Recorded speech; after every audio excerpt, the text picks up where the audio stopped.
ग्राम पंचायत स्तर के पदाधिकारी हो, है तो अधिकारी, इसलिए कि सबको वेतनमान मिलेगा। गर्व इसलिए है कि आप लोगों को सबको वेतन मिलेगा। मैं अपने सभी ब्लॉक के पदाधिकारियों को, ब्लॉक कोऑर्डिनेटर को भी तहे दिल से स्वागत करता हूँ और नमन करता हूँ कि आप अपने तन मन से लगे हुए अपने कार्य में पूर्ण रूप से अच्छी खासी ऊंचाई पर है। हमारे बीच में बड़े भाई श्यामलाल कश्यप जी, जो आप प्रतापगढ़ असिस्टेंट कोऑर्डिनेटर है, लेकिन वो इलाहाबाद की धरती के निवासी है, इसलिए इलाहाबाद को विशेष ध्यान दिया करते हैं। मैं बड़े भाई श्यामलाल कश्यप जी को भी तहे दिल से स्वागत करता हूँ। इसी कड़ी में हमारे परम मित्र डीजे यादव संगरगढ़ की धरती से चलकर आपके बीच में उपस्थित है। कंधे पर लाल रुमाल के रखे हुए, जो बीजेपी वालों का विशेष चिन्ह होता है। इनके पास जो है आयुर्वेद की एक बहुत बड़ा फर्म है, आयुर्वेद का एक फर्म है।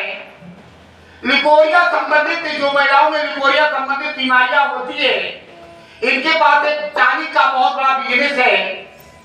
मात्र उस चांदी का मूल्य जो है 150 रुपए है। 5 या 6 फीसदी पीने से मेरी मुझसे बातचीत हुई, हमने कहा मान्यवर आप आगे का कब्ज करें। शंकरगढ़ से आए हुए बड़े भाई को, डीजे यादव जी को मैं तहे दिल से स्वागत और नमन और वंदन करता हूँ। मैं सभी की तरफ से आपको अभिवादन भी करता हूँ। इसी बीच में ये ग्राम पंचायत जो है आपके औरे भुरई की धरती पर बड़े भाई कमलेश यादव जी, आप असिस्टेंट डिस्ट्रिक्ट असिस्टेंट कोऑर्डिनेटर हैं। आपके बड़ी खुशी है कि आप हमको पंचायत भवन दे दिया करते हैं। जब भी मैं कार्यक्रम करता हूं तो हमको पंचायत भवन हमेशा खुला बना रहता है। मुझे बड़ा गर्व है प्रधान जी के ऊपर की ये बेचारे पूरी व्यवस्था ये करते हैं। अभी कुर्सियों की व्यवस्था करना, पानी व्यवस्था करना, फूल खिलाना, मिठाई खिलाना, ये इतने लोगों को बड़ी लंबी जिम्मेदारी बनती है। इसलिए मैं प्रधान जी को भी तहे दिल से बधाई देता हूँ। दूसरी चीज, आप हमारे हिसाब के आप जो है इतने बड़े पदाधिकारी हैं कि असिस्टेंट कोऑर्डिनेटर हैं आप, इसलिए ये आपकी जिम्मेदारी बनती है। आप सेक्टर पर भाग लिए, इसलिए आप धन्यवाद के पात्र हैं। अब मैं ज्यादा क्या कहूँ, कहना तो बहुत हृदय में बड़ी जगह है कि आप कुल खोल के कर बचे एक महीना, जिससे सबके आत्मा में एकदम गदगद हो जाए, सब लोग अपने मन में घर पहुंच कर शांति रहे। घर वाले भी सोचते हो रोज आप क्यों निर्जाओ देते होंगे, तमाम तरह बातें रहते हैं, रोज भागती रहती है, पता नहीं कितना तनख्वाह मिलती है। अगर तो तनख्वाह चौकी नहीं मिल रही है, ऐसी स्थिति मिलने की संभावना है। मैं अपने बहनों से ये चाहूंगा कि थोड़ा ख्याल रखिए। बस ज्यादा बहुत कम समय बचा हुआ है, बस यही लास्ट महीना चल रहा है। इसी बात ही अब मैं अपने बड़े भाई, ज्यादा बात नहीं कहूंगा, बड़े भाई श्यामलाल कश्यप जी से चाहूंगा कि वो हमें और आप भी कुछ जानकारी दे। बड़े भाई श्यामलाल कश्यप जी। इसमें से ब्रांचेस निकल रही हैं, तमाम ब्रांचेस। अभी तो से कुछ ब्रांचेस हैं। उत्तर प्रदेश में कितनी ब्रांचें निकलनी चाहिए? 75। 75 ब्रांचों में से कितनी ब्रांचें निकली हैं? प्रयागराज, कौशाम्बी, प्रतापगढ़, मिर्जापुर, जौनपुर, मैनपुरी। इसके बाद अगला नंबर है सुल्तानपुर का, फिर उसके बाद चंदौली का। इतने सारे जिलों की ब्रांचेस निकलेंगी। ब्रांचेस में कौन कौन होते हैं? सबसे पहले ऊपर की बॉडी कौन होती है? आपके जिला प्रभारी होते हैं। जिला प्रभारी को आप जानते हैं? अपने ये प्रयागराज जिले के कौन जिला प्रभारी हैं? कितने लोग जानते हैं? कितने लोग नहीं जानते हैं? वो लोग हाथ उठा रहे हैं। आइए सर, नहीं जानते हैं ना? आप लोग पहचान कराएंगे, इस चीज की पहचान कराएंगे, क्योंकि सारी योजनाएं प्लानिंग तो हो गई। सहायक जिला प्रभारी कौन है? यानी कि असिस्टेंट डिस्ट्रिक्ट कोऑर्डिनेटर। असिस्टेंट का मतलब जिले के प्रधान जी, मिस्टर कमलेश कुमार यादव जी। आप इस समय वर्तमान में भुलेपुरा के ग्राम प्रधान भी हैं और एक में आप हैं, ठीक है, हो गया। ये चीजें आपको जानना इसलिए जरूरी है क्योंकि जो प्रोटोकॉल होता है यानी कि जो नियम होता है इससे किसकी सिस्टम पर कांटेक्ट किया जाए, ठीक है। ग्राम पंचायत वाला हमारे पास फोन लगाएगा, ठीक है, वो सीधा पहुंच जाएगा आसमान में, सातवें आसमान। और नहीं तो देखिए प्रॉब्लम होती है अलग बात, लेकिन यदि आपकी प्रॉब्लम ये ग्राम पंचायत स्तर की प्रॉब्लम ब्लॉक कोऑर्डिनेटर यानी कि ब्लॉक समन्वयक यदि सॉल्व नहीं कर पाता है तब आपको जाना चाहिए अपने जिला प्रभारी के पास, सहायक जिला प्रभारी के पास, ठीक है। डायरेक्ट इतने ज्यादा जंप मारेंगे बीच के लोग क्या करेंगे? यही हो रहा है, ये प्रोटोकॉल का पालन करना अनिवार्य है। ये सबके लिए संपर्क करें, सबके लिए मतलब जिसका जैसा स्टेप थाने पे न जाके सीधा ब्लॉक कोऑर्डिनेटर। आप लोगों के ब्लॉक कोऑर्डिनेटर कौन कौन है पता है? धर्मपुर ब्लॉक। भारतीय महिला शक्ति ट्रस्ट का हमने बीज जरूर डाला, लेकिन उसको विकास या विकासशील या उसको बराबर सींचने का काम आप किसने किया? सत्य प्रकाश जी ने किया, ठीक है। आपने, हमको तो पता ही नहीं था, आपने हमारे भी ब्लॉक में रख दिया ब्लॉक कोऑर्डिनेटर, आपने फूलपुर में रख दिया, आपने बहरिया में रख दिया, आपने महुआ में रखा, तमाम जगहों पर काम शुरू हो गए। फिर उसके बाद मुझे पता चलता है कि इतने सारे ब्लॉक डेवलप हो गए वास्तव में। अब मुझे किस दिन पता चला? जिस दिन यहाँ की मऊ के नहीं कोई कार्यक्रम हुआ था ना यहाँ पे, और इसको चलाने के लिए किसी भी कंपनी को रन करने के लिए मैन्युफैक्चरिंग करने के लिए किस लाइसेंस की जरूरत होती है? सूक्ष्म लघु उद्योग मंत्रालय से रजिस्टर्ड होना जरूरी है। जानते हैं नहीं आपकी संस्था रजिस्टर्ड है कि नहीं है? कितने लोग जानते हैं रजिस्टर्ड है? जानते हैं? आप सब जानते हैं सूक्ष्म लघु उद्योग मंत्रालय से आपकी संस्था रजिस्टर्ड है ना? देखिए उस रजिस्ट्रेशन से होता क्या है कि आप इस तरह की सोशल एक्टिविटीज को करने के लिए वहां पर लिखा हुआ है कि फला फला 1860 के तहत 1862 के तहत हमारी संस्था रजिस्टर्ड है। उस रजिस्ट्रेशन का काम यह है कि सोशल एक्टिविटीज होती है, लेकिन किसी प्रोडक्ट की मैन्युफैक्चरिंग आप यानी कि MSME से रजिस्ट्रेशन होगा, तब आप कोई प्रोडक्ट बना पाएंगे, अन्यथा बना नहीं पाएंगे, आप लीगल हो जाएंगे। तुरंत गवर्नमेंट जब पता चलेगा कंप्लेन मिलेगी वो बंद कर देगी, सीधा लॉक कर देगी, सीज कर देगी, संस्था खत्म हो जाएगी। तो माननीय श्री दुलाल मुखर्जी ने जी इतनी बुद्धिमानी से काम कर रहे हैं कि आपको एक एक कदम के बाद आपको मंजिल की तरफ ले जाने की तैयारी उनकी है, और इसमें आप सबकी सहभागिता की जरूरत है। MSME के काम यही है। दूसरी चीज प्रोडक्ट बना लेंगे, सेल करेंगे, सेल करने के लिए भी, मार्केटिंग करने के लिए भी एक अलग लाइसेंस की जरूरत पड़ती है, पता है आपको? उस लाइसेंस का नाम होता है, जहां से रजिस्ट्रेशन होता है, ROC, रजिस्ट्रार ऑफ कंपनी। हर एक स्टेट का अलग अलग होता है, ठीक है। ऑल ओवर इंडिया में रजिस्ट्रार ऑफ कंपनी ROC से रजिस्टर्ड होकर भारतीय महिला शक्ति ट्रस्ट सेल्स ऑफ मार्केटिंग भी करेगी। क्यों करेगी? अब बताइए, सेल्स और मार्केटिंग करने की जरूरत है। जो प्रोडक्ट आप लोग बनाएंगे या बनवाएंगे वो जाएगा कहाँ? कहीं न कहीं सप्लाई होगा, कहीं कहीं संस्था बेचेगी। अभी बनवाने के बाद पूरे में तो फेंकेगी नहीं ना, बेचेगी तभी तो उसका भी खर्च निकलेगा। पेमेंट है, सैलरी है, आपका जहाँ मशीनें लगेगी उसका रेंट होगा, ऑफिस तमाम ऑफिस होंगी उनका रेंट होगा, जो लोग काम कर रहे हैं उनकी पेमेंट होगी, जो महिलाएं समूह में काम कर रही हैं उनकी मेहनत और मजदूरी होगी। इस बात को नोट करिएगा कि 6 समूह आप सबको बनाने के लिए क्यों कहा गया है। 6 समूहों से बना हुआ प्रोडक्ट संस्था ले जाएगी, इस प्रोडक्ट को मार्केटिंग एंड सेलिंग करेगी, वो सेल करेगी, बेचेगी, ठीक है।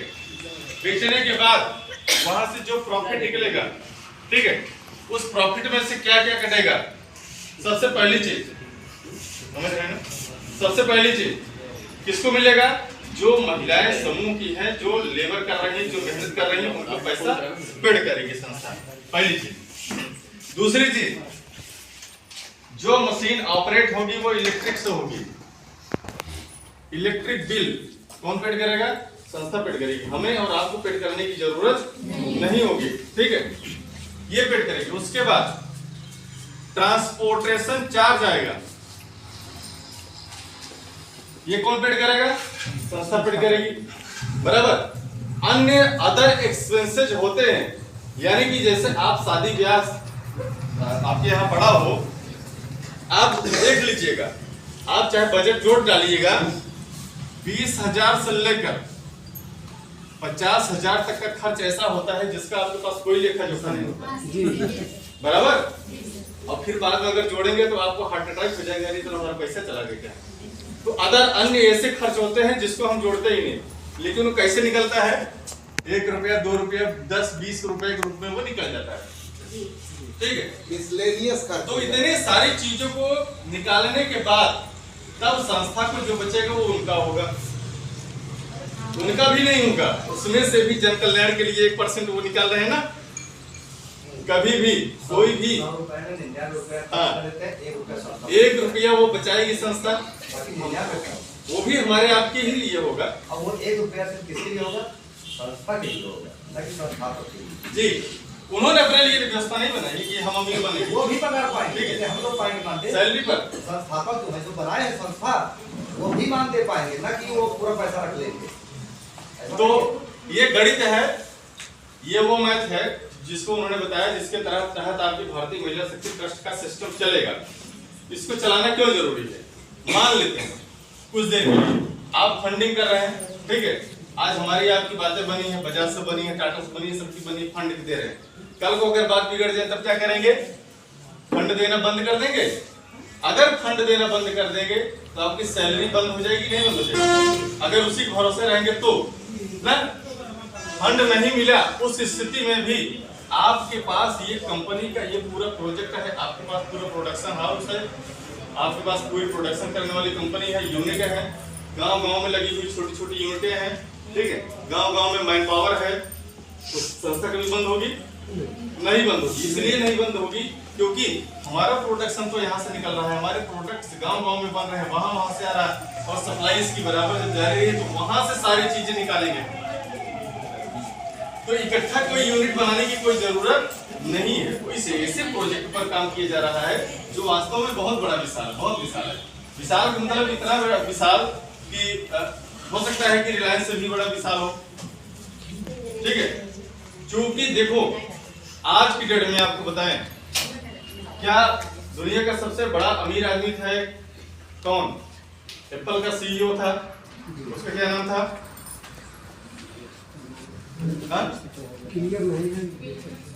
बिल गेट्स माइक्रोसॉफ्ट कंपनी का जो था दुनिया का सबसे रईस और अमीर आदमी था। दुनिया में जो चीज पैदा हुई है उसको समाप्त होना है, ठीक है।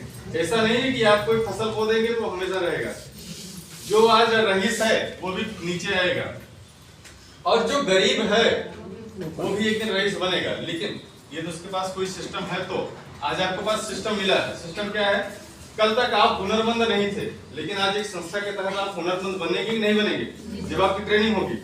ट्रेनिंग के बाद भी जिसको कहते हैं कि सरकार कौशल विकास पर काम क्यों कर रही है, क्योंकि आप जब एक हुनरमंद होंगे, आपके अंदर एक कौशल होगी, कला होगी, तब आप जिंदगी में कभी भी आपको रोजगार की कमी महसूस नहीं होगी, बराबर। जब हम कोई चीज सीखते हैं, सीखने के बाद तब हमको कोई दिक्कत नहीं। एक मिस्त्री हो, लेबर हो, अगर घर बनाने का उसके पास हुनर है तो कहीं भूखे मरेगा, उसका परिवार भूखा मरेगा, कभी नहीं मरेगा। तो सेम वही चीज संस्था का भी काम है, आपको ट्रेनिंग देके सिखाएगी, हुनरमंद बनाएगी। उसके बाद अब आप यहाँ पर जब आप जुड़ेंगे तो शुरुआत में पहले आपको ले एज ए लेबर सारा काम मिलेगा, लेकिन ये संस्था ये नहीं करती कि आप हमसे बाउंड होकर ही काम करिए, यानी कि हम आपको बांध कर काम नहीं कराएंगे, सीधे सर। यदि आप हमसे अलग होकर भी काम करना चाहते हैं, कोई फैक्ट्री डालना चाहते हैं, कोई यूनिट डालना चाहते हैं, तो आप डाल सकते हैं आगे चल करके, जिसके लिए संस्था ने लोन को भी किया है, उसका घोषणा की है, वो बता दिया जाएगा। वो सारी चीजें आपको जानकारी, तो ग्रामीण स्तर की मीटिंग हुई है, वो जानकारियां हैं, ठीक है। तो ये सारी चीजें जो है आपको जानना इसलिए जरूरी होता है क्योंकि लोग कहते हैं, कई 1-2 सदस्य दूसरे जिले के थे, उन्होंने कहा सर अगर ऐसा हो गया, जो साइट पर दिखा रहा है फंडिंग देने वाले सिस्टम उन्होंने ब्लॉक कर दिए, तो तब क्या होगा। तब इसी स्थिति में पेमेंट, सैलरी, प्रोजेक्ट, लेबर का चार्ज, इलेक्ट्रिक चार्ज, रेंट का चार्ज, ऑफिस का चार्ज, अदर चार्जेस, ये सारे संस्था कहां से उठाएगी, इतना बड़ा चार्ज कहां से उठाएगी।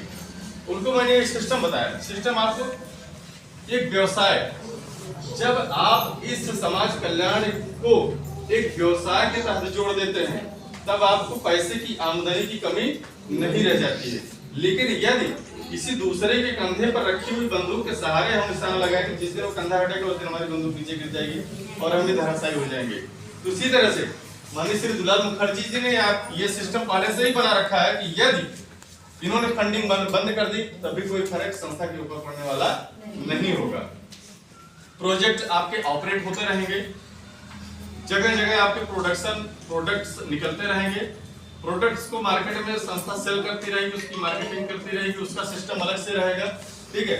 वहां से पैसे की आवक होगी जिसको बोलते हैं मनी, ठीक है।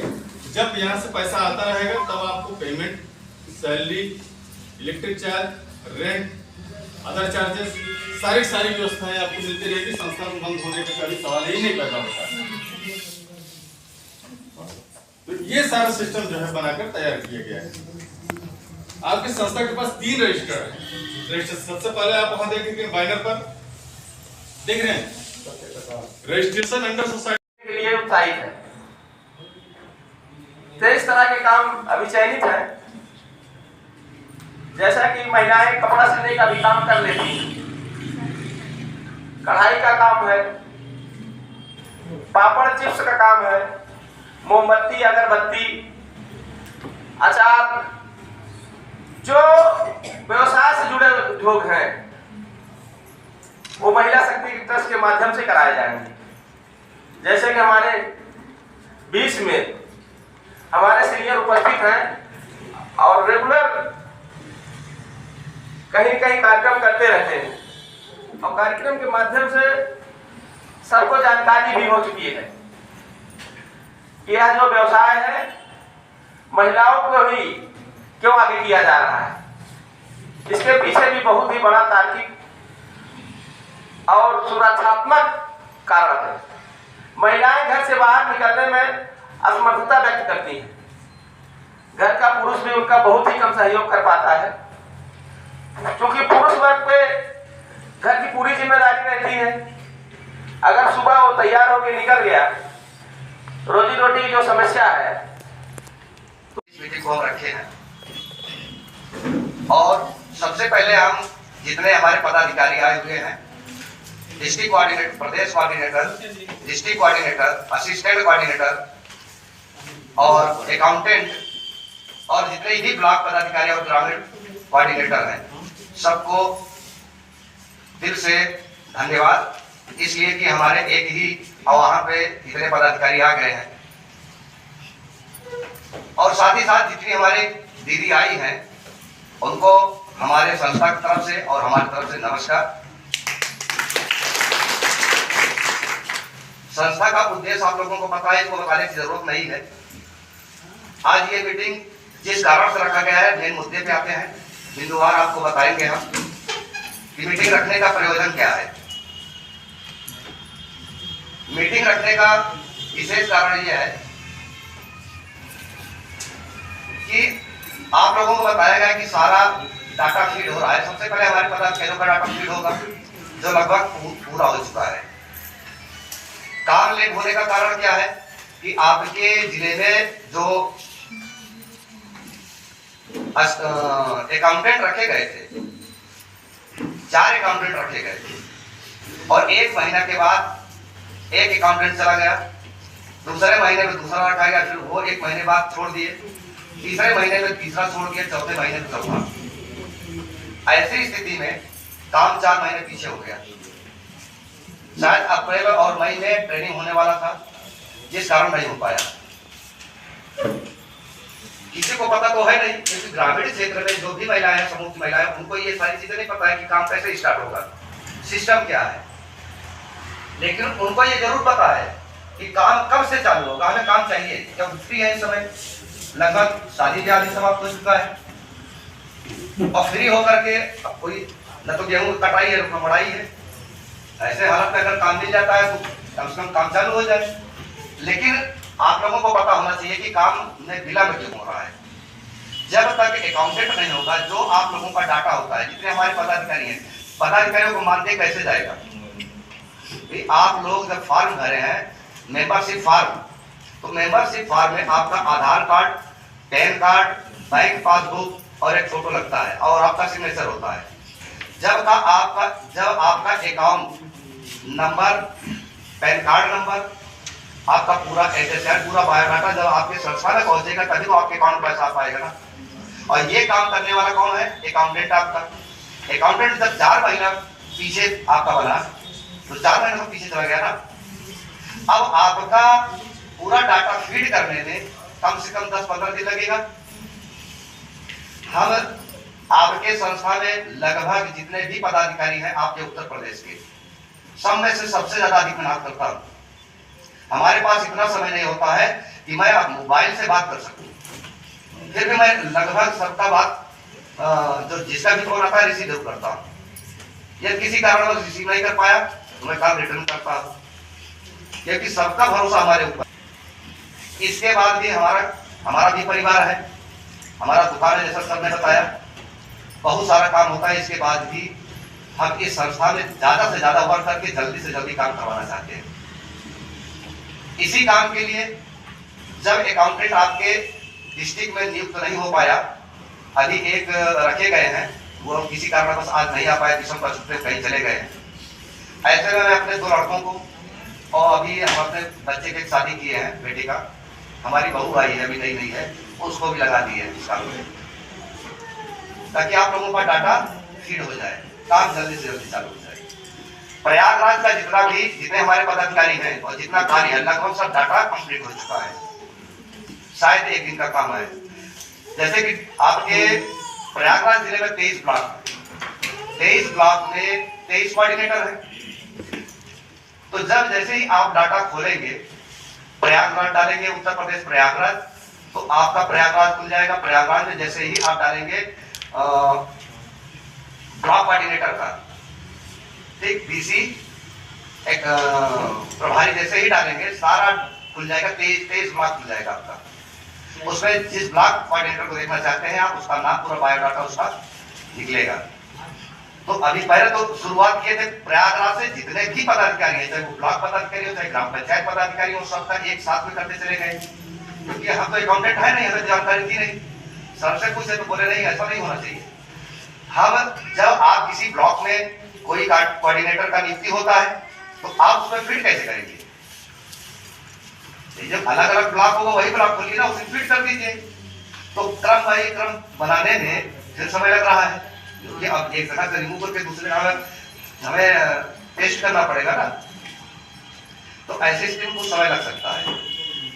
और आप लोगों से बताया गया, जैसे सबने अभी मैसेज किया था, आप लोगों लगभग 2 महीने से मैसेज कर रहे हैं लगातार, सर भी किए हैं, हम भी किए हैं, कि आपके ग्राम पंचायत में जितने भी कोऑर्डिनेटर हैं, कोऑर्डिनेटर के अंतर्गत जितने समूह बने हैं, कम से कम एक कोऑर्डिनेटर के बीच में 6 समूह होना अनिवार्य है। इससे कम होने पर वो ग्राम पंचायत में समूह नहीं चलेगा। तो मान लीजिए जहां पे 6 से अधिक है, बड़ी अच्छी बात है, कहीं 20 से अधिक है, वहां हमारे 2 कोऑर्डिनेटर हैं। तो जब आप जैसे उदाहरण के लिए मान लीजिए कि कह दिया जाए कि चलिए आप लोग खाना का व्यवस्था करिए, हम लोग आ रहे हैं आपके घर, लेकिन आपको हमने ये नहीं बताया कि हम कितने लोग आ रहे हैं, तो आप कितने लोगों को खाना बनाएंगे? नहीं बना पाएंगे ना, आपको पता नहीं। ठीक इसी प्रकार से हमारे संस्था को यह नहीं पता है कि प्रयागराज जिले में 23 ब्लॉक में हमारे कितने पदाधिकारी की नियुक्ति हुआ है और कितने ग्राम पंचायत में कितने कोऑर्डिनेटर की नियुक्ति हुआ है, और उन कोऑर्डिनेटर के बीच में कितने समूह बने हुए हैं। जब ये डाटा जाएगा तभी आपका ट्रेनिंग का डेट निकलेगा। इससे पहले चाहिए आप 1 महीना लगा दीजिए, 2 महीने लगा दीजिए, चाहिए 1 वर्ष लगा दीजिए, कोई काम नहीं करवा पाएगा। समझ रहे बात? नहीं समझ रहे? समझ रहे ना? ऐसी आज स्थिति क्या है, इसीलिए हमें बुलाना पड़ा, क्योंकि ये बताने के बाद, मैसेज पढ़ने के बाद आप लोग डिटेल देना शुरू कर दिए। हमने ये नहीं कहा कि आप व्हाट्सएप पे डालिए, लिखा हुआ था क्या? नहीं लिखा था ना, फिर व्हाट्सएप पे डालने से क्या मतलब है?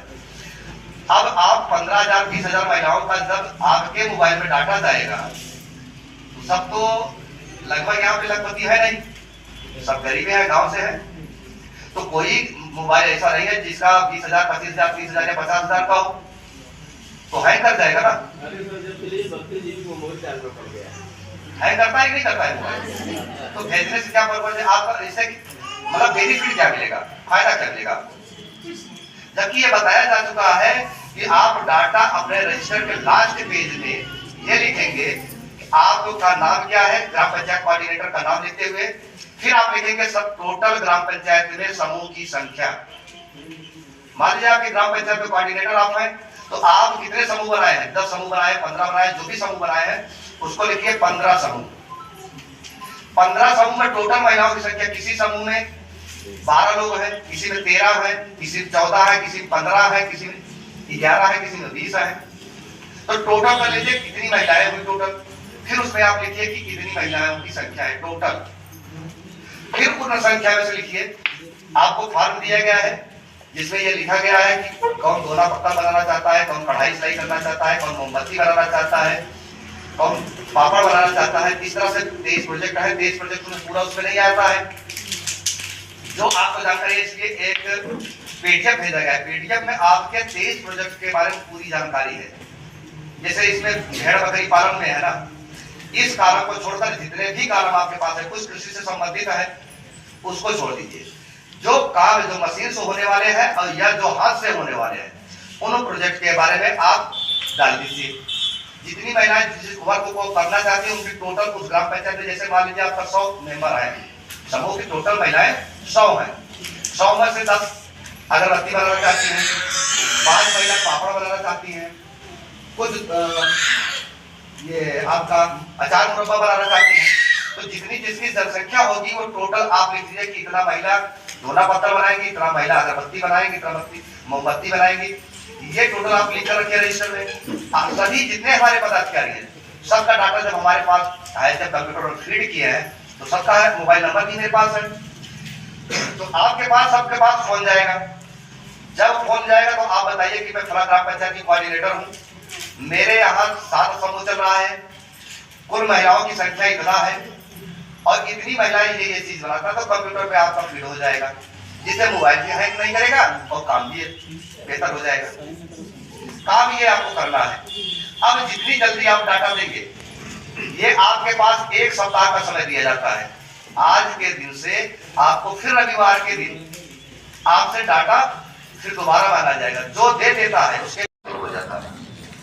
तो मानदेय आप लोगों का कब से शुरू होगा, जब जिस दिन आपका ट्रेनिंग शुरू हो जाएगा उसी दिन से मानदेय आप लोगों का लगना चालू हो जाएगा। और हर महीने 10 तारीख से लेकर के 12 तारीख के अंदर आप लोगों का मानदेय आपके अकाउंट में पहुंच जाएगा। अब रही बात की ट्रेनिंग कब चालू होगा, जिसके बारे में बता भी चुके हैं आप लोगों को। जितनी जल्दी हो सके उतनी जल्दी आप लोग डाटा जल्दी ये काम करके आप दे देंगे, बस यही एक काम है। जैसा अभी सर ने बताया आपके, देखिए जैसे आप लोगों को सबको पता है कि भारतीय महिला शक्ति ट्रस्ट का निर्माण क्यों किया गया, इसके बारे में बहुत सारी जानकारी आप लोगों को मिल चुकी है।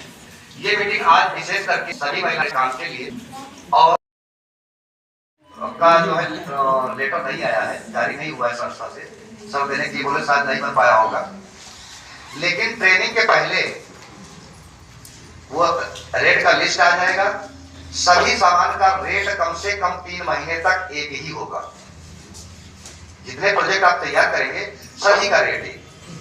जैसे आपके NRRM में एक कपड़े के सिलाई के लिए तैयार करने के लिए बच्चों का सूट जो तैयार होता है कपड़ा 60 रुपया मिलता है, जो सिलाई करते हैं पता होगा 60 रुपया मिलता है ना।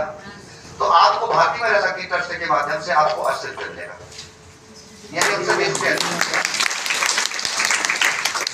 और यही नहीं, सभी काम पे यदि कोई संस्था आपको 10 रुपया देती है उसी काम को, तो हमारी संस्था की तरफ से आपको वही चीज पे 15 रुपया मिलेगा। यानी हर संस्था से डिफरेंस काम। और ये आप देखते होंगे और सुने भी होंगे कि आज तक भारत में ऐसी कोई संस्था नहीं है जो इसकी समानता कर सके, क्योंकि सभी संस्थाओं से डिफरेंस है। आज जितने भी पदाधिकारी हैं गवर्नमेंट वाले जो आप काम कर रहे हैं, हम नाम नहीं लेना चाहेंगे कौन, लेकिन कुछ ऐसी संस्थाएं हैं जिसके पदाधिकारियों के पैर के नीचे की धरती खिसकना चालू हो गया है, दहशत में आ गए हैं सभी। यहाँ तक कि गवर्नमेंट क्या कर रही है अभी समय, आप पेपर पढ़े होंगे, पेपर में भी दिया गया है कि सभी महिलाओं को रोजगार दिया जाएगा। किसके माध्यम से? नहीं समूह भारतीय महिला शक्ति ट्रस्ट के माध्यम से नहीं, आपके किनारे जो सरकारी है, पूरे गांव में चल रहा है, सरकारी सबूत चल रहा है। तो ये तो बहुत पहले से भी चल रहा है ना, लेकिन अपने समय बहुत उम्दा चीज थी क्योंकि उससे पहले और कोई नहीं था। सबको कम से कम एक समूह के माध्यम से जोड़ दिए तो बेहतर होती ना, लेकिन समय के साथ साथ परिवर्तन होता है।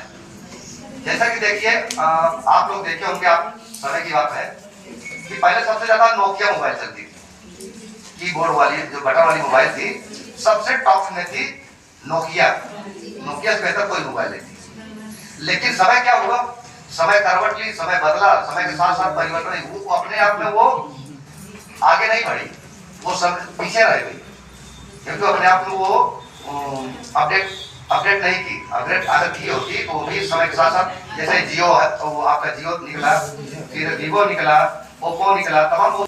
लेकिन उसमें प्रॉब्लम क्या आती है, करना होगा और लोन भरना भी होगा, और जो बेनिफिट आपको प्रॉफिट मिलता है वो प्रॉफिट आप अपने हिस्से में रखिए, बांट लीजिए आपस में, जो आप लोन लेके चला रहे हैं। लेकिन इसमें क्या है, न तो आपको लोन लेना है, न मशीन खरीदना है, न सामान खरीदना है, न मार्केट करना है, तो अपने आप में बेहतर है ना। अब कोई ऐसी संस्था तक नहीं आई जो इसका टक्कर ले। अब खुशी की बात एक बता दें हम कि अभी आप लोगों को पता नहीं होगा, ये 3 राज्य में चालू भी हो चुका है। चालू मतलब ये नहीं कि जैसे हमारे यहाँ ये मीटिंग होती है और तमाम ये सारे इतने काम चालू, वर्क चालू हो, मानदेय चालू हो गया है। आपका बिहार है, छत्तीसगढ़ है, उड़ीसा है, यहाँ पे काम चालू हो गया, यानी दिसंबर से मानदेय चालू हो गया है। हमें भी ना पता चलता क्योंकि राष्ट्रीय अध्यक्ष जी से हमारा संबंध बेहतर बना रखे हैं, क्योंकि भाई कोई भी काम होता है, कोई भी बात होती है, कोई शिकायत होती है, कोई क्वेश्चन होता है, मैं डायरेक्ट राष्ट्रीय अध्यक्ष जी से बात करता हूँ, ना तो वो छुपाते हैं तो मैं छुपाता हूँ। तो वो बोले सर पेमेंट आने वाला था लेकिन किसी कारणवश नहीं आ पाया।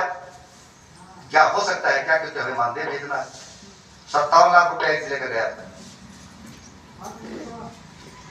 कितना देश काम चल रहा है, बिहार का गया था, 57 लाख रुपए गया। सर एक बात और कहना चाहेंगे कि कुछ जगह से ऐसी सूचनाएं आई हैं, क्या जो हमारे सहायता समूह जो चल रहे हैं नागर हमारे हो गया है या जो कुछ बिलिंग को होगा, क्या ऐसी कोई दिक्कत इस समूह में बनाने में आ सकती है कि उनके काम ना हो उनका? नहीं, ऐसा कुछ नहीं है। हाँ, क्योंकि इसको क्लियर कर लीजिए। लेकिन इसमें एक चीज ध्यान दीजिएगा, जब आप लोग फॉर्म भरेंगे समूह का, अध्यक्ष, कोषाध्यक्ष और सचिव कम से कम 10 जो आप समूह का नाम रखेंगे, जो NRM, क्योंकि आप भी लोग उसको ही चला रहे हैं, कोई दूसरा पदाधिकारी तो है नहीं, तो उनका नाम समूह का और इसका नाम दोनों का टैग ही नहीं होना चाहिए, चेंज होना चाहिए। नाम बदलिए, नाम आपको बदलना ही पड़ेगा, क्योंकि यदि अभी नहीं बदलते हैं, ट्रेनिंग के बाद आपका देखिए, आपका फॉर्म जो भरा जा रहा है, फॉर्म कोई अधिकारी मांग नहीं रहा है आपसे, क्यों नहीं मांग रहा है? जब फॉर्म नहीं आएगा तो काम कैसे चलेगा? पता है आप लोगों को? नहीं पता है ना, तो बता दें, उसके बारे में जान लीजिए। फॉर्म कब लिया जाएगा, क्यों नहीं लिया जा रहा है? फॉर्म तब लिया जाएगा, सबसे पहले आप लोगों का ट्रेनिंग हो जाए, ये रिपोर्ट दे देंगे तो सबसे पहले आप लोगों का ट्रेनिंग होगा। ट्रेनिंग के बाद आप लोगों का नियुक्त खुलेगा। ट्रेनिंग के दौरान जिसका आईडी कार्ड नहीं मिला है, आईडी कार्ड भी मिलेगा और नियुक्ति पत्र भी मिलेगा। उसके बाद आप लोगों का अकाउंट खुलेगा। अकाउंट जब खुल जाएगा, उस समय यदि आपका जो समूह ग्राम पंचायत में पहले से चल रहा है, यदि वही नाम है सेम, तो जब आप बैंक में जाएंगे तो अकाउंट जो नया नहीं खुलेगा, क्योंकि सदस्य भी वही और समूह का नाम भी वही। तो एक नाम से, एक समूह का नाम से और उन्हीं सदस्यों के नाम से दूसरा अकाउंट नहीं खुलता है। यदि आप अपना पर्सनल अकाउंट खुलवाने के लिए जाएंगे, तब पर भी नहीं खुलेगा। अकाउंट चेंज कराना पड़ेगा, या तो बिजनेस अकाउंट करवाइए या तो बचत खाता करवाइए, कई सेविंग होते हैं ना, तो इस प्रकार से करना पड़ता है तभी खुलेगा। तो इसी प्रकार से आपको अपने समूह का नाम भी चेंज करना होगा।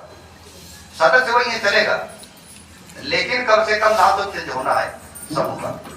जब तक नहीं हुआ उसके बाद जब आप समूह का ये आपका अकाउंट खुल जाता है, तब आपके फॉर्म में दिया है अकाउंट का बैंक का विवरण नीचे लास्ट में, तब वो अकाउंट खुलने के बाद वो विवरण आप डालेंगे, तब ये फॉर्म आपका आपके जितने ब्लॉक कोऑर्डिनेटरों के पास जमा कर देंगे, वो डिस्ट्रिक्ट के पास जाएगा, डिस्ट्रिक्ट वाले राज्य के पास भेजेंगे, राज्य वाले हेड ऑफिस भेज देंगे।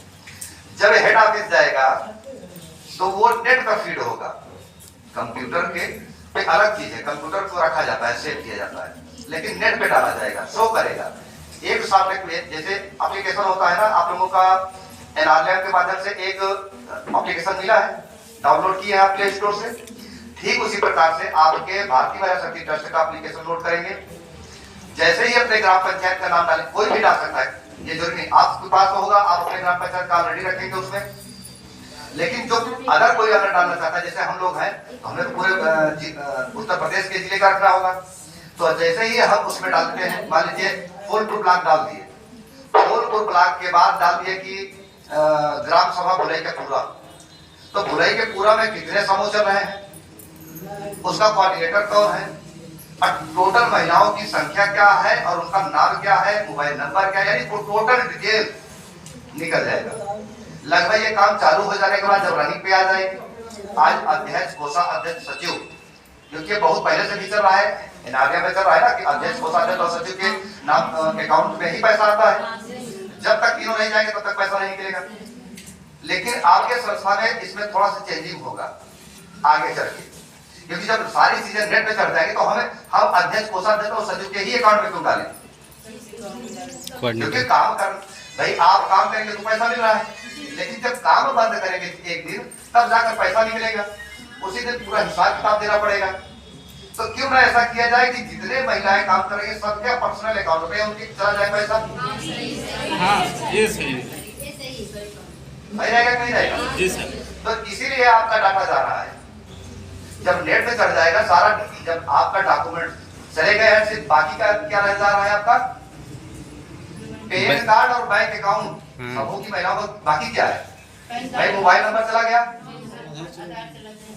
नाम चला गया, पति का नाम चला गया, गांव का नाम चला गया, दस्तखत चला गया और आधार नंबर चला गया, बाकी क्या है, अकाउंट चाहिए सिर्फ। तो जब अकाउंट फीड हो जाएगा तो जितना जो काम करेगा डायरेक्ट उसके अकाउंट में पैसा जाएगा, किसी को बांटने की जरूरत नहीं है, जिसको जरूरत होगा अपना निकालेगा, जिसको जरूरत नहीं है नहीं निकाले। लेकिन ये चालू कब होगा, काम चालू होने के बाद, क्योंकि शुरुआत में ये नहीं हो पाएगा, इतना वर्क आप लोगों के पास है, इतना काम है, ये सिस्टम लागू करने में काफी समय लगेगा, क्योंकि इसको इस सिस्टम को बढ़ाना पड़ता है ना, किसी संस्था को जब सभी अकाउंट चले जाएंगे बहुत सारे अकाउंट हो जाएगा, इतना नंबर जब फीड करना होगा बहुत सारे अकाउंट नंबर होंगे ना, तो इतना फीड करने में बहुत समय जाएगा। ये सारा चीज फीड करने में इतना समय निकल जाएगा कि हम समूह की महिलाओं को ना तो ट्रेनिंग करवा पाएंगे इस वर्ष में, और ना तो काम ही चालू हो पाएगा। तो इसलिए ये जब काम चालू हो जाएगा, चालू होने के बाद धीरे धीरे धीरे धीरे फीड होता रहेगा।